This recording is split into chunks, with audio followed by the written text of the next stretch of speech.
coffee. Scarlett's asleep. Kids had lunch in their rooms. Okay, I think I'm ready. Hi guys, how are you? Just a coffee. Welcome to episode 4 of YarnAdelaide Knits. Finally, I tried to do this earlier in the week, but I ran out of battery on the camera, being assured from my eldest son that there would be plenty of time, and yeah, didn't work out. So I'm here again. It's Saturday, so make it the 8th of January. So yeah, Happy New Year. My name's Nicole.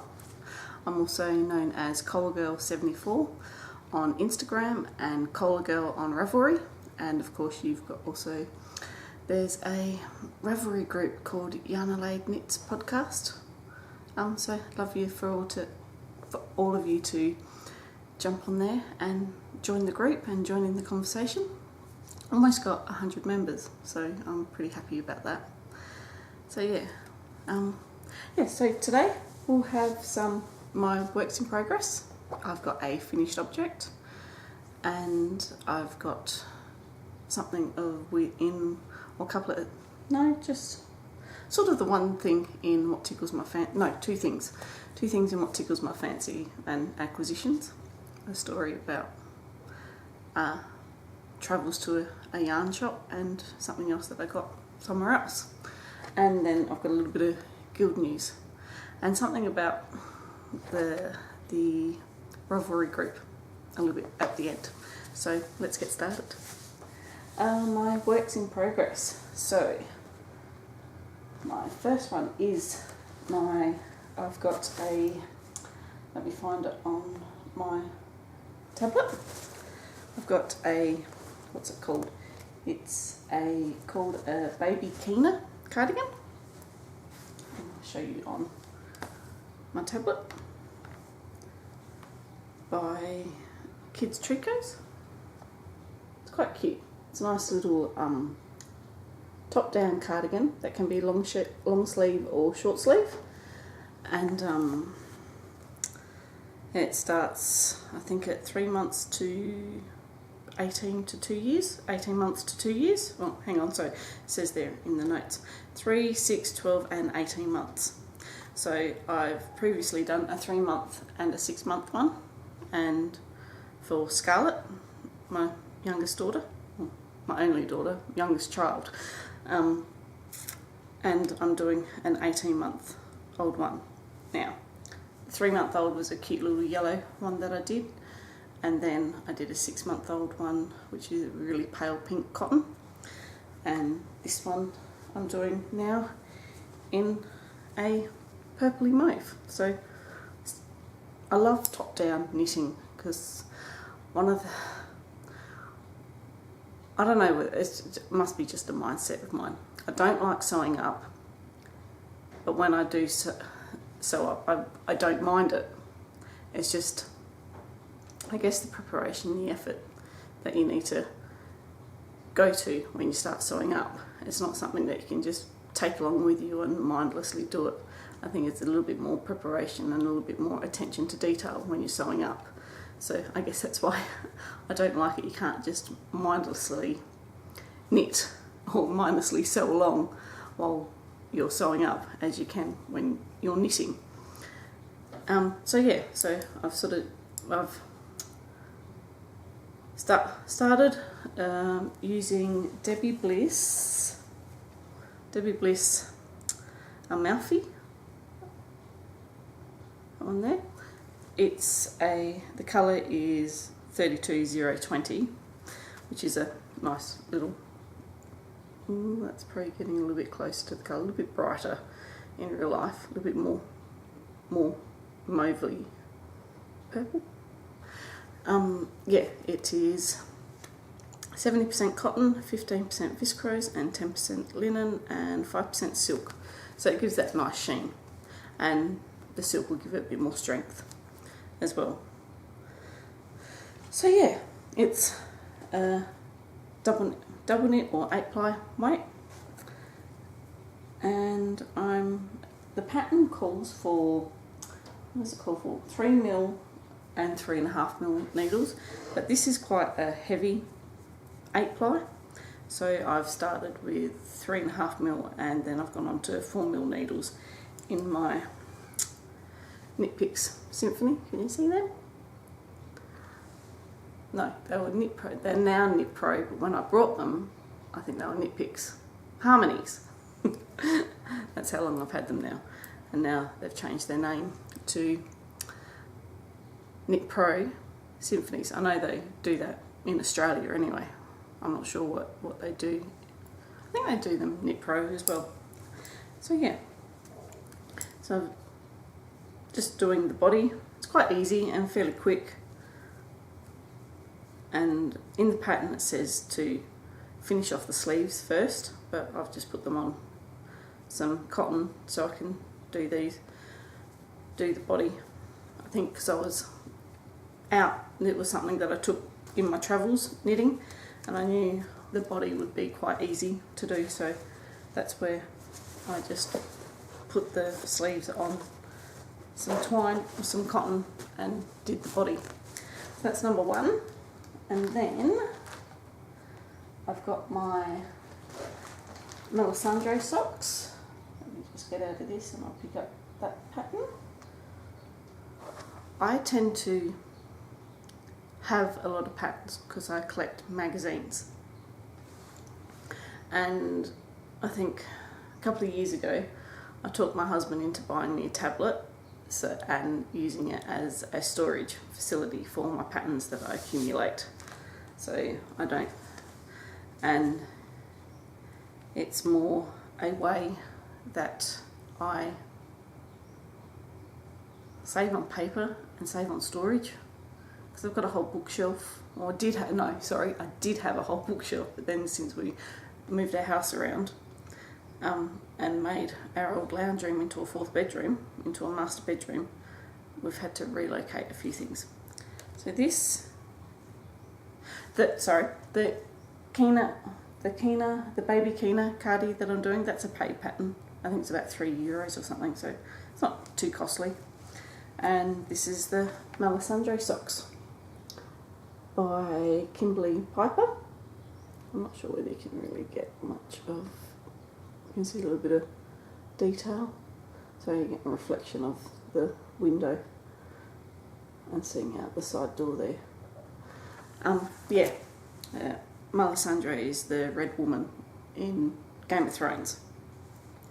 So yeah, I think I came across that in the Knitting Expat podcast and I thought, oh, I like that.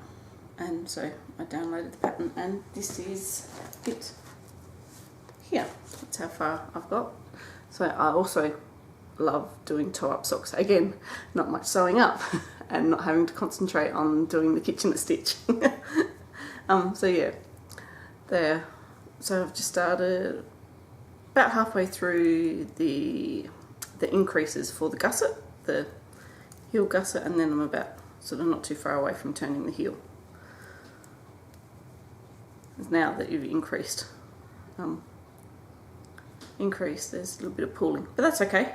It's a characteristic of the yarn, which I don't mind. The yarn is, let me get it out, is a bit of dog hair. Moseley Park yarns, which are based in Kimber, in the west coast of South Australia. And this is her, so in her Mitchell base, which is 75% merino, 25% nylon, and the colour is called Capelia, and it's a fingering weight. Yeah, I really like the colours, like hot pink. The colours aren't really showing up very well on camera, but the hot pink is quite intense, and it sort of almost goes a bit purple, and it's got more maroni purple and dark red and a bit of pale pink. So, you know, all those girly colours screaming at each other, which I love. And again, using another local dot indie dyer, which we tend to have a few in Adelaide. So my next one is my Edard socks. All my bags I use are Clinique makeup bags that I get in gift with purchases. I haven't got any official project bags yet, but I use Clinique skincare, so I have accumulated a few of them in my time. These are the Edard socks that get the pattern up for you. Again by Kimberly Piper. And they're a bit more cables. Quite fiddly cables, because the cables go over, say, more than three, 4 stitches at a time.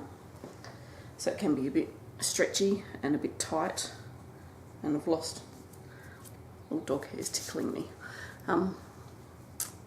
Lost stitches and what have you. It's been a bit tedious. That's how far I've got.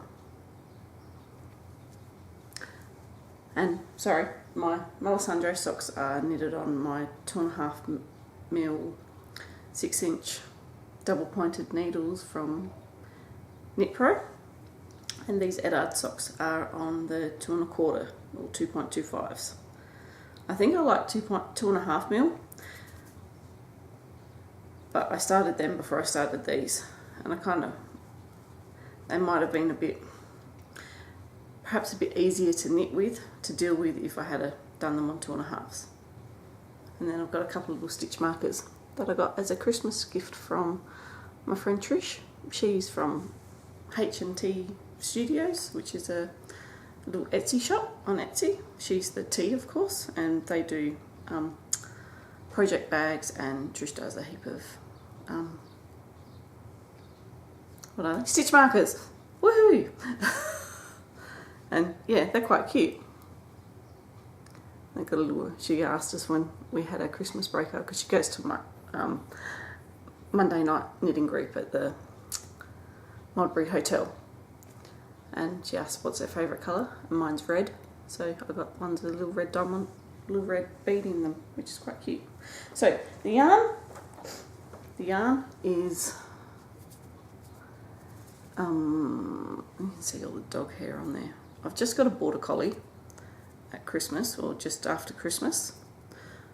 My previous border collie passed away in early December, and I was kind of looking for one and didn't want a puppy, and got this gorgeous 4-year-old border collie girl, and she's quite a character, but she sheds like you wouldn't believe. We used to have a German Shepherd cross Kelpie, and he shed, and I think she's worse than what the Shepherd cross was, and my husband doesn't think so. He thinks old Jessie was shedded a lot more, but she's just shedding, and because it's all mostly white hair, she's black and white, but it's all mostly white hair from around her mane, around her neck, and yeah, it's everywhere. So I'm vacuuming every couple of days and everything. It's amazing. So anyway, I digress. This is Kathy's Fibres. Kathy's up at Lobethal in the Adelaide Hills, another local indie dyer, and this is her fingerling merino. It's 100% merino.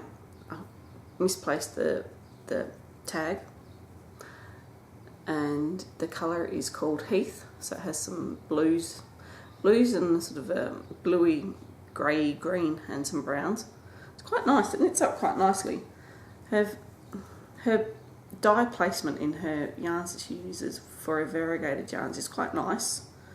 It's just, just enough to give it colour definition, and not too much that any one colour dominates. Well, this camera's not really showing very good colour.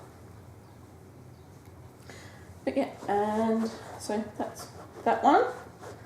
And then I've started, I don't know how to pronounce this if I had a Spanish accent, I'd be alright. It's one of Yohi Locatelli's designs from her new Authentic collection. And I'll just get it up. There we go. I think I showed you this in last episode anyway of what I wanted to do, but I've started it now. Just that one there. A little bit stripy, 3 different colours, which I really like. So, and this is it. So far I've got. So I've done the first lot in the, and then a bit of lace, and then I've just almost finished the striping section, and then we'll go on into the apricot colour, the apricot into this lace again, I think. Yeah. And yeah. And that's done on my 3.5mm Knit Pro Symphonies. And there's another one of Trisha's stitch markers. I've forgotten what they're called again. Far out. And yeah, so the yarn I'm using in this is, I've got some Payton's Dreamtime Merino in the beige, and then this is, what's fallen in there? I'll get you. I bought, it's kind of partly into what tickles my fancy, what I've acquired over the last couple of weeks. Here's some Zaria. Now there is I did look it up. The colour is 102. Yeah, which is Amylite. Yeah, so it's a nice, I tend to get very drawn to corally pinky apricot colours, and this has got a nice sort of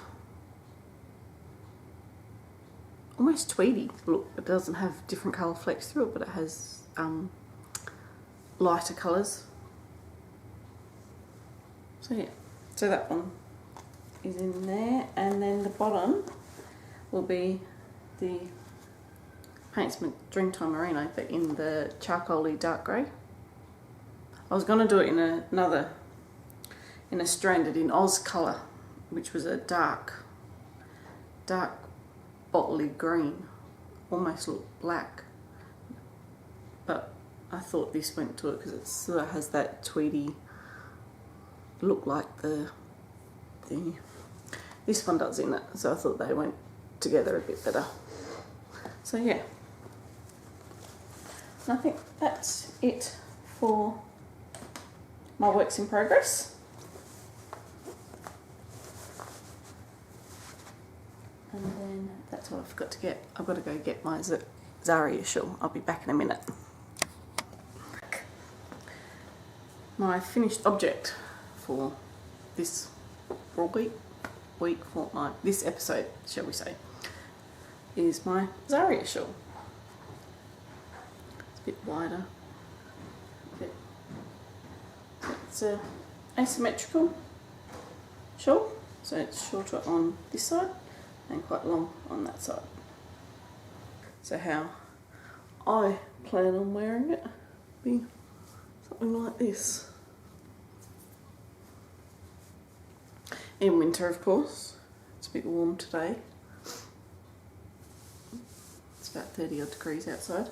So, Zaria shawl is by Shannon Squire, I think her name is. Yes, that's her version of it.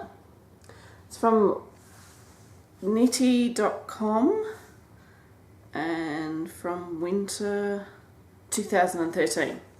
So it's another free pattern that I've found. And the yarn I used is Lang Yarns J-Wool Sock Magic. Is the pink grey mauve part, and that colour is 1309, and it is, composition is 75% wool, 25% polyamide.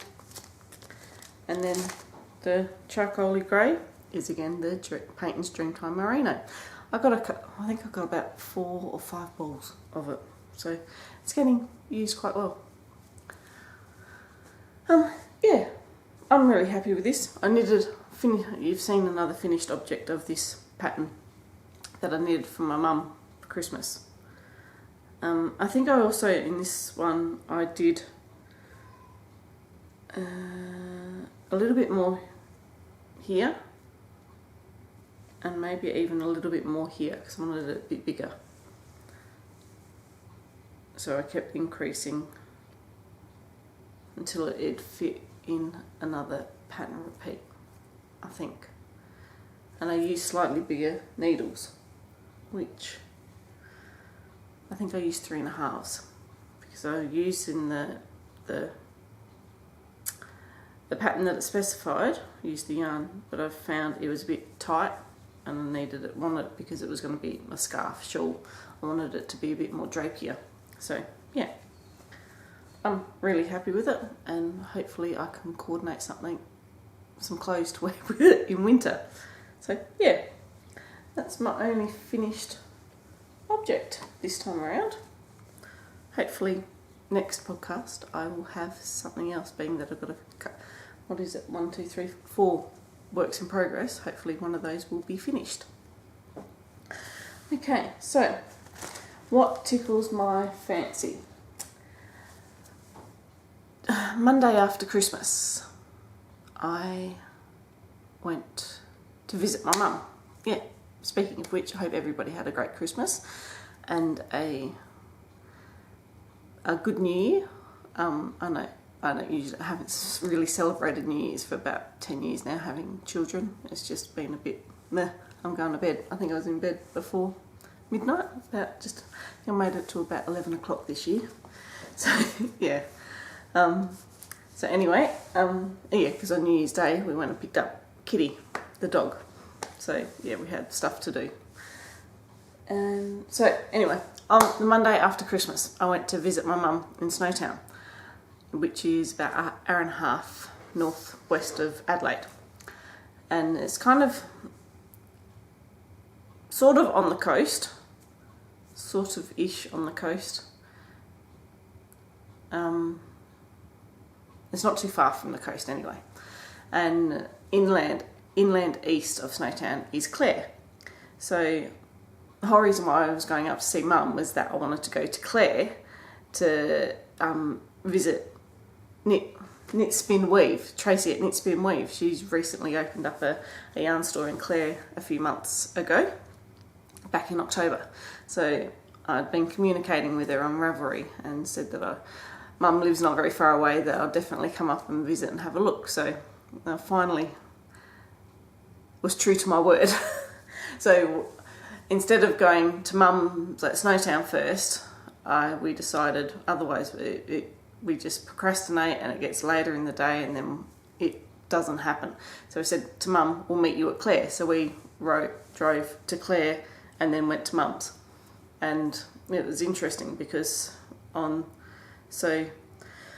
going to Clare rather than going up Port Wakefield Road to Snowtown, we went up Main North Road to Clare, which is sort of similar roads that run parallel with each other. One veers off west and one goes northeast.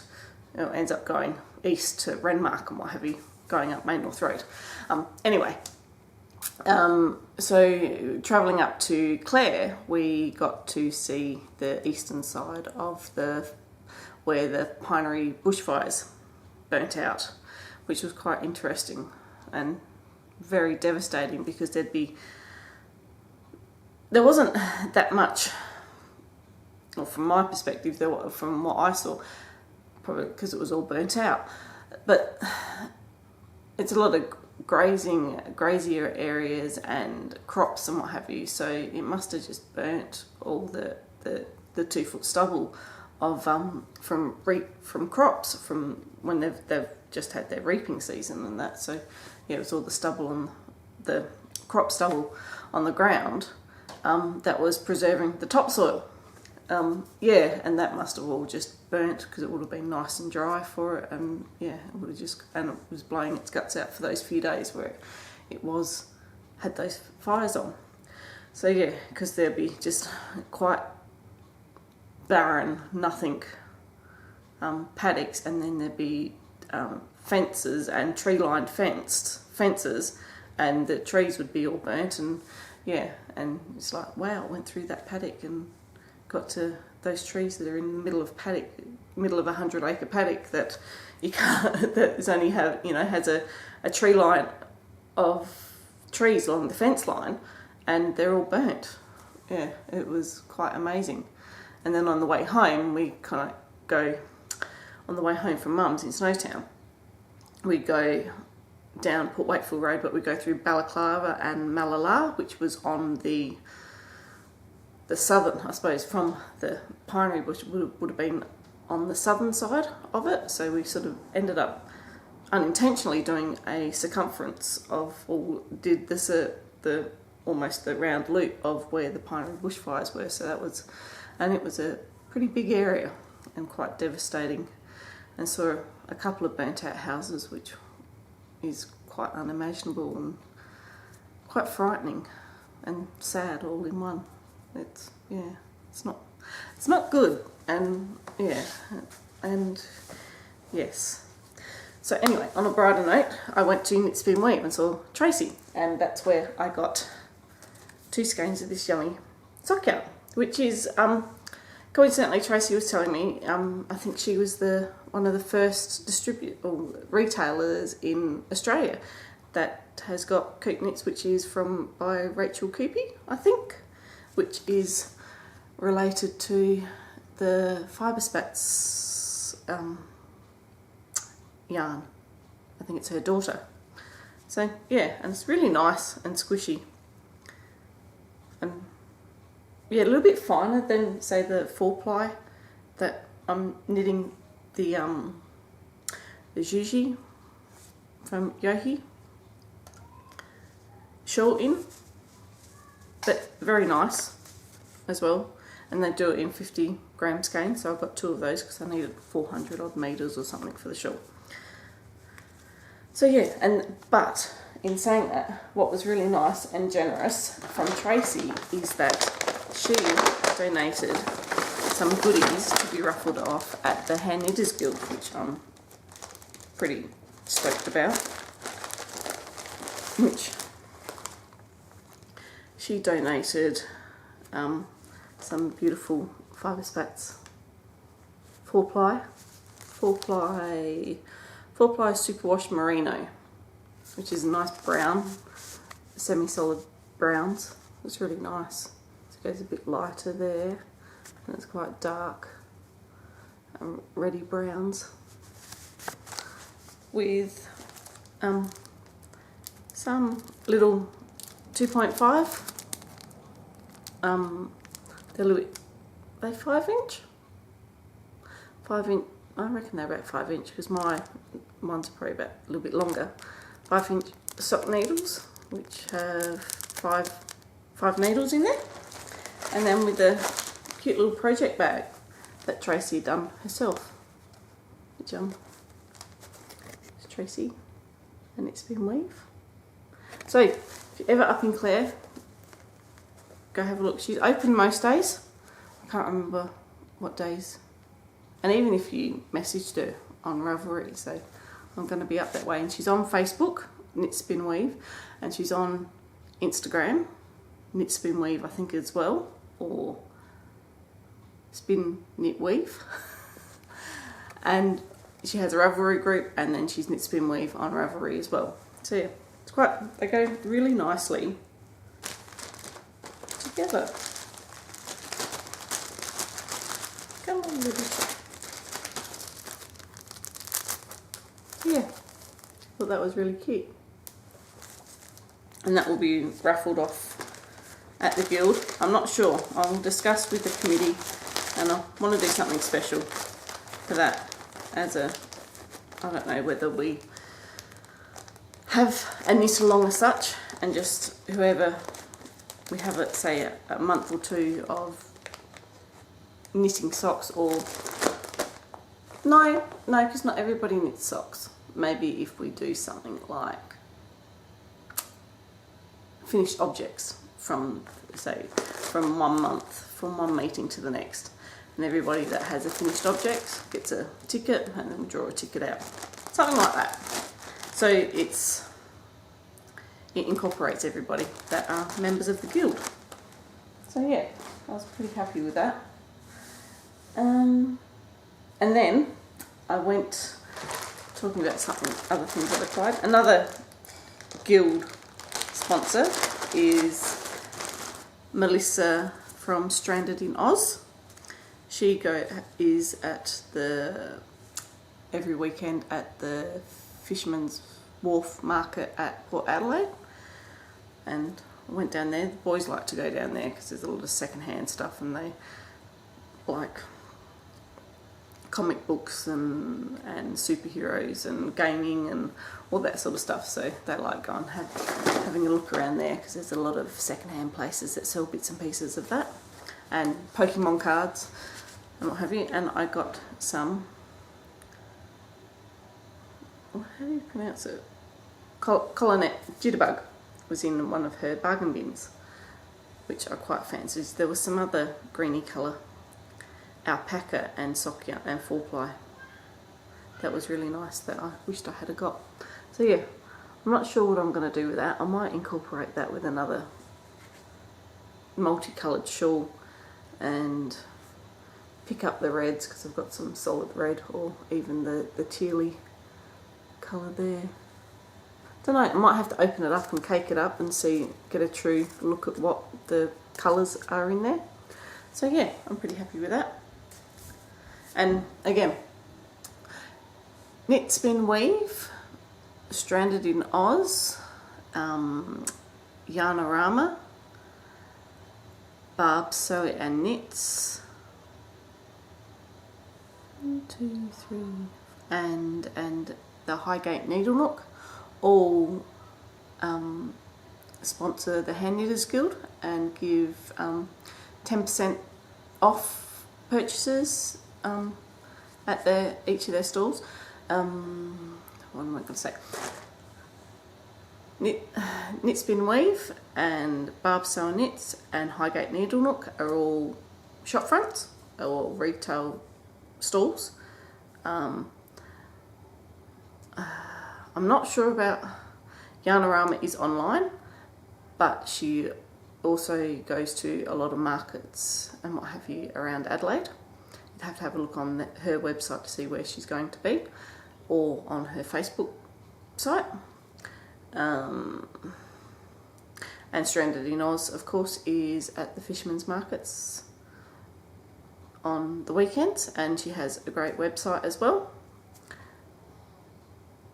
And I'm not 100% sure about Knit Spin Weave, whether they've got a website, but you can always contact them through Facebook and what have you. Yeah, so yeah, each member of the guild gets a membership card for this financial year, and you show that and you'll get a discount on your yarn purchases. So I love it, and it's about supporting local and keeping you spend money with them, they stay open, and that way we won't be complaining about, oh, I can't find anything anywhere. And in Adelaide, I think we're starting to get a really good community of indie dyers, yarn shops, or online presence, so we don't have any excuses. So yeah, so that also I guess will lead me on to guild news. Next Saturday, the 16th of January, is our first knit and natter for the year. It's just an informal knit and natter from midday till about 4 o'clock in the afternoon at the RSL Hall in Unley. That's on 29 Arthur Street, Unley. Yeah, come along. Hopefully it won't be too warm, but there is air conditioning and fans. There'll be tea and coffee, and I'm sure the ladies that are doing the catering will hopefully get cold drinks, or at least have cold water there this time around for this time of year. So yeah, it'll be the first one for the year. Usually we don't go back until February, but our new president wanted to do a knit and natter in January, and we'll see how it goes. Yeah, it'd be good to go. So yeah, I think that's all I have to tell you about the guild, being that we didn't meet over Christmas. And yeah, and then just something about the YarnAdelaide Ravelry group. Being that we're almost at 100 members, I want to do a bit of a prize draw of sorts once we hit 100 members. And I'll have to organise some kind of giveaway. Anybody wants to donate anything for the giveaway, drop me a message on Ravelry or Instagram. Yeah, and we can talk. Yeah, Cola Girl on Ravelry, and I'm Cola Girl 74 on Instagram. Yeah, because I'd like to be able to incorporate a few things. I might make up some stitch markers to give away, and I'll further talk about that a little bit later on. And don't forget to subscribe to my channel, that way I know you're listening. Yeah, join in the conversation on the Ravelry group. Tell me what you want to hear, what you want to know. Next episode I might do something. I've put in a thread on the Ravelry groups about the informal groups around Adelaide that meet up. I might talk about that a little bit more in detail next time around. And even if you're not in Adelaide, tell me where you meet, because yeah, and where you meet in groups or knit in public with a few friends, whether you go into a coffee shop once a week or once a fortnight or something. Yeah, and you want to meet other like-minded people, or even if you don't go to a group and you want to go to a group in your area but you don't know where to go, let us know.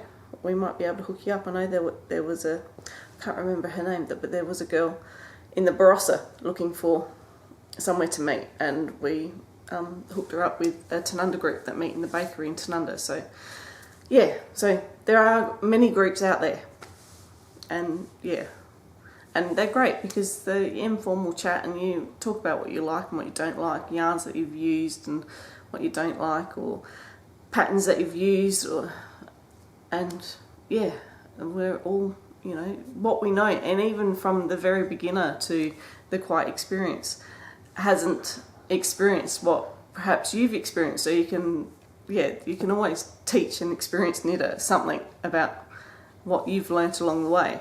Yeah, there's always something new to learn with the craft, I find. And I know personally I've been knitting since I was about 8 years old, and it's only, say, the last 12 years I've sort of done it more full every day. I used to more just knit in the cooler months, and then you speak to knitters that knit, say, a lot of socks, and they go, oh, they prefer to use double pointed needles, or they love the magic loop and all that kind of stuff. And I don't, and because then I never had I never had a preference of the way I like to knit particular things. It was more that I just followed what the pattern said. I just did what the pattern said, and that way I probably learnt many a different technique and not really known what those techniques were. And you'll find that, yeah, some techniques that you've done slightly different to, say, with casting on, you've gone, oh, I've done that before. Oh, that's what that is. That's the cable cast on and what have you. So it's going to different groups. You're able to just your general banter with each other, and you learn different things that you didn't realise you already knew. So yeah, and then we're always, sometimes your interpretation of a pattern is a little bit different to what the next person's interpretation. So if you're a little bit stuck, it's just, yeah, they're great to go and knit with other like-minded people. So yeah, on that, I will bid you farewell. Have a great week. Hopefully I will be a little bit more on time for next fortnight's episode. Yeah, this week, and I think it ended up working out to be about almost 3 weeks. Because I did try to film on Wednesday, but I did start filming, but it just didn't work out, and I'd hurt my back during the week, and yeah, that was giving me a bit of grief. It still hurts a bit, but the anti-inflammatories are working. They're good little things. Yeah, so I think it's starting to get better because I'm not having to get up and get into them straight away. So yeah, don't forget to subscribe to my channel. Join the group on Facebook. On Ravelry. Yeah, and I'll see you guys in a couple of weeks. See ya.